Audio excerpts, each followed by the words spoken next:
What price is it now? $69,942. Almost all-time high. Yeah. So congratulations to all of the crypto community. My name is Alvin. I'm the lead evangelist at DeGate DAO. It's a layer 2 DEX. And super happy to be here. Flew all the way from Singapore to be here and have to quarantine for 10 days after. I'm going to give a brief introduction of this topic, and before I invite Laura from LKI Consulting to the stage for a quick fireside session. Now, quick pop quiz. What do these two groups of people have in common? Anyone want to guess? Yes, yes sir. Yeah, so very close, yes. So this is the US nation, the American nation. They believe in the American dream. They believe in individualism and rights.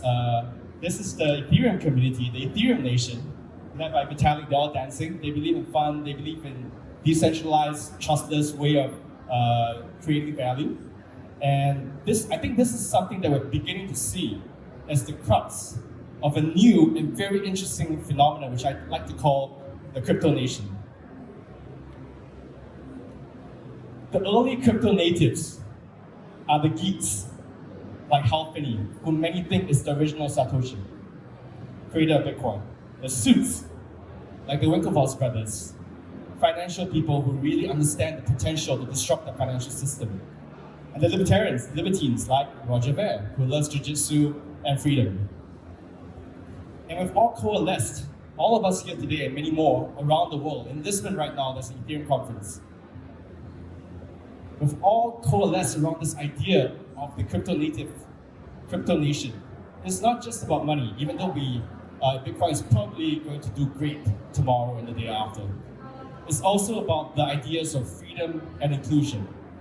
And these are the original ideals of Satoshi. Freedom to take part in a parallel and new financial system that cooperates with the traditional one.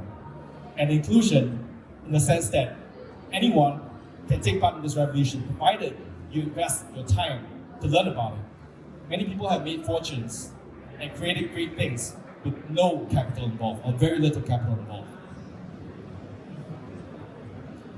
The crypto nation started with a bit of speculation, mostly. But what has kept people around is the idea of specialization. No longer are we seeing just ICOs and puppet dubs. We're seeing a lot of very specialized people doing specialized things. I'm sure you've all heard of NFTs. These CryptoPunks, started as a side project and it's boomed. I'm not sure what the floor price is now. It's easily many ether. This is, anyone knows what this is? This is a mining rig in Iceland. There's specialized people doing mining and everything in between. DEXs, centralized exchanges, GameFi, and everything all in between.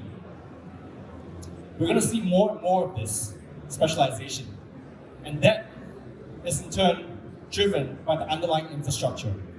And Andreessen Horowitz posits that the internet revolution was limited by hardware, by having to lay fiber optics cables all around. And so we took about 15 years. Now it's the crypto revolution, and it's going to be much faster because it's only limited by our minds and our software. And we think that with the explosion of software will come an exponential rise in the crypto applications. Underlying all of this is the idea of scaling. And important development in scaling is layer 2. We do most of the computation on layer 2 chains, and we put the results, the data, on layer 1 like Ethereum. And this way we can improve the speeds and reduce the cost by up to 100 times or 1,000 times. You're familiar with Arbitrum? They just raised 120 million, led by a Princeton PhD and professor.